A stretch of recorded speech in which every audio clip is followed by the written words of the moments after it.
இப்பவும் சொல்றேன், திருப்பரங்குன்றத்திலிருந்து இங்க இருக்கிற எல்லா ஊர்கள்லயும் திராவிட இயக்கம் இல்லைன்னா வழிபாட்டுரிய இந்துக்களுக்கு கிடையாதுங்க. இந்த பாஜக வாங்கி கொடுத்துச்சு. விளக்கத்துக்கு போறாங்களே இன்னைக்கு ராம ரவிக்குமார்னு ஒருத்தர் இவ்வளவு சவடாலா பேசுறாரு, அவரெல்லாம் கோயில் வாசல்ல விட மாட்டாங்க. அதை யார் போராடி வாங்கி கொடுத்தது? இன்னைக்கு போய் கோயில்ல போய் விளக்கேற்ற உரிமைன்னு சொல்றீங்க. இதே திருச்செந்தூர் முருகன் கோயில் அறுபடை வீடுகள்ல முக்கியமான வீடு. அங்க 75 ஆண்டுகள் 80 ஆண்டுகளுக்கு முன்னால் ஒரு போர்டு வச்சிருந்தாங்க தெரியுமா உங்களுக்கு? என்ன போர்டு தெரியுமா? கோயில்லங்க, இங்க பள்ளர் பறையர் சாணார் சக்கிலியர் நுழைய தடைன்னு போர்டு வச்சிருந்தாங்க.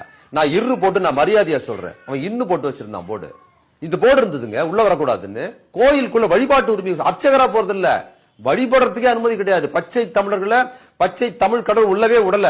அப்போ பெரியார் இயக்கம் தான் உள்ள போய் இந்த போர்டை அடிச்சு உடைச்சிட்டு எல்லாரையும் உள்ள கொண்டு விட்டதே பெரியார் இயக்கம் தான் வழிபாட்டு விட்டுது. இன்னைக்கு இவங்க என்ன பண்றாங்கன்னா, நாசமா போட்டோம் திராவிட இயக்கம்னு சொல்றாங்க. நீ நாசமா போன்னு பக்தியா சொல்வதற்கான ரைட்ஸ் உனக்கு வாங்கி கொடுத்தது திராவிட இயக்கமும் பெரியாரும் திமுக தான் வாங்கி கொடுத்துருக்கு.